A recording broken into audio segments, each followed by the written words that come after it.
Please listen carefully. You will be hearing a new language. This is original, true Czech language. I'll be translating to English. Yeah? Dobrý den. Hi.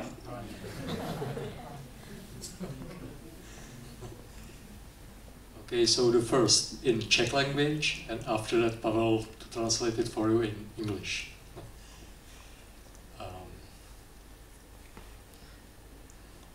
V práci mě zajímají východiska, které zkoumají vztah fyzického a virtuálního prostředí, stejně tak analogového a digitálního prostoru a kombinace médií, tradičního závěsného obrazu, zvuku a digitálního prostoru. Now, I'm translating, right? So I might make some mistakes, but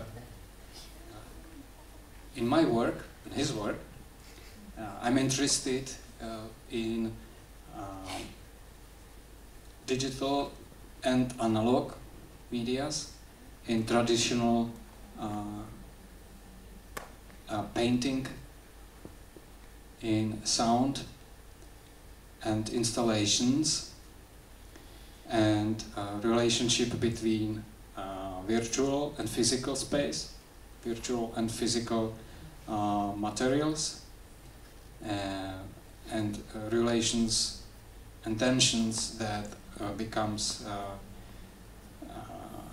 that happens between digital and analog medias. Jako výtvarný umělec je pro mě důležitý zůstat někde uprostřed, někde na rozhraní těchto dvou typů prostředí. As for visual artist, for myself it is important to be in a position somewhere in the middle of those two worlds. Toto je ukázka nebo video, dokumentace z výstavy,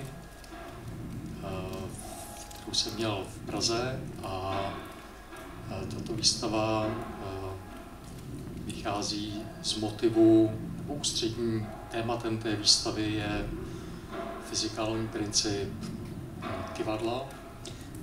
This documentation is taken in my exhibition in Prague, and one of the main motives of this exhibition is based on the physical motion of a pendulum. A to téma mě zajímalo z několika obsahových rovin, z hlediska nějakého členění, rytmizace, z hlediska časovosti a procesu, který se vlastně stále opakuje a zdánlivě nikdy nekončí. There were several interesting points for me in these topics. There were topics of rhythm, time and repetition. Ta výstava byla vyhodnocena dvěma hlavníma médiama. Jedním je tedy závěsný obraz, malba, a druhý je kinetická zvuková instalace. There were two main medias used in this exhibition. One is traditional style painting, and the other one is a sound installation.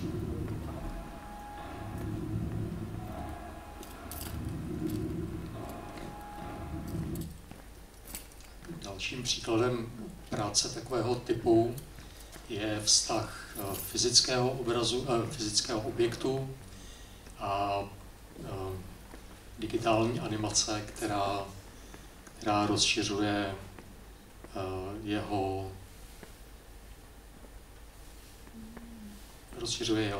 realitu nebo skutečnost tohoto objektu. Another example of using physical and virtual together is a combination of physical object and 3D animation. That animation is used in a way that it extends the quality of physical object. V této práci mě zajímalo v této kombinaci narušovat naši percepci tím, že ten objekt, který má funkci nebo se projevuje jako pevný statický objekt, tak je tou animací vlastně narušován v nestabilní situaci, uváděn do nějaké nestabilní situace. The perception that we have usually about physical things is being questioned through this work.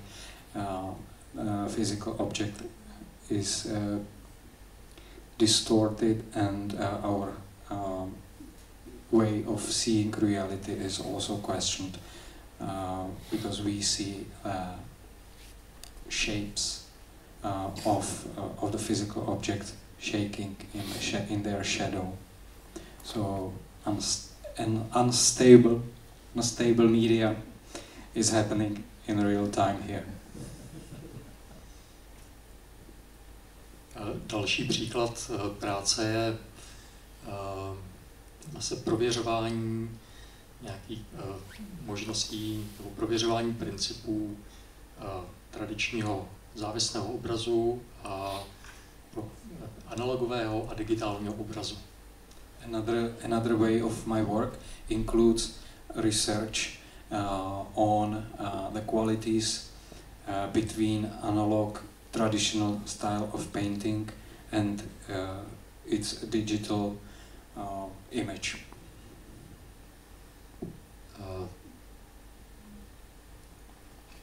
V této práci, která byla vyhodnocena jako video performance,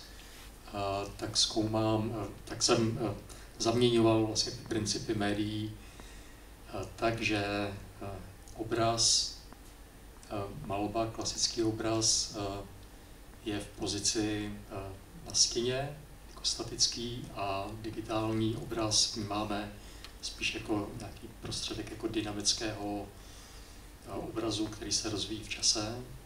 This is a shot from a video performance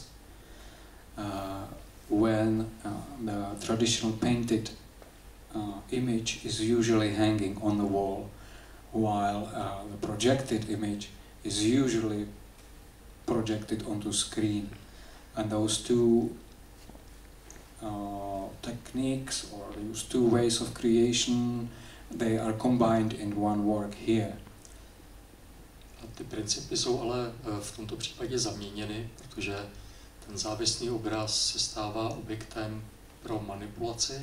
Those two principles are in this work interchanged, because the usual hanging painting, which is stable, becomes an object to be manipulated and to be turned around. Ten digitální obraz zase zůstává pouze jako statický. And the digital image, which we usually know as a very dynamic, which has a motion and all those qualities we talked about and we like about, in this case, in this work, stays with no movement. So the movement happens by, as you will see on the next picture, by moving of the painting manually. To je krátká ukázka z videa. It's a short video, so that you can see what happens.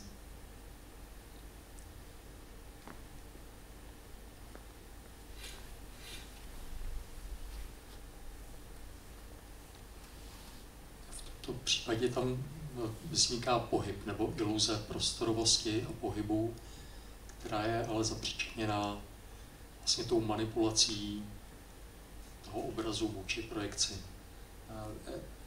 The illusion of spatial object, and the motion is only caused by moving of the painting.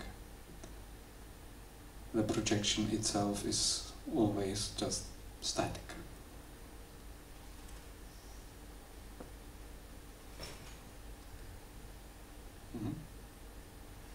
Jsou další nějaké ukázky z instalace této práce v jiném typu prostředí. Another examples of this type of work in different galleries. Tady tu práci jsem vlastně zpracoval ve dvou formátech. Jeden je v detailu a soustředí se na taková drobná gesta, to je ta televize vlevo, a pak větší formát, jehož součástí je teda figura životní velikosti. In this installation, this principle of moving the painting screen instead of moving the projected image is in this installation represented in two variations, one on the TV screen down there with a little subtle details and slow moving like a little area, and the projected larger screen which shows a performative part of the human scale and the traditional perspective way of recreating or constructing space.